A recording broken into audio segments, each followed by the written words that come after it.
மணி வான்மழை மேகங்கள் நீர் தெளிக்க வாடிய தேகங்கள் சேர்ந்திருக்க வாலிபராகங்கள் நான் படிக்க நூலிடை தாழாமல் நீ துடிக்க சின்ன பூவை தேன் நிலாவை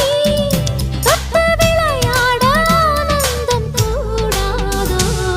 பாண்டியனின் ராஜ்யத்தில் புயலால வேண்டி நின்ற பைங்கிளிக்கு புயலால கையில் தந்தே கல்யாண மாலை மையல் கொண்டே நான் இந்த வேளை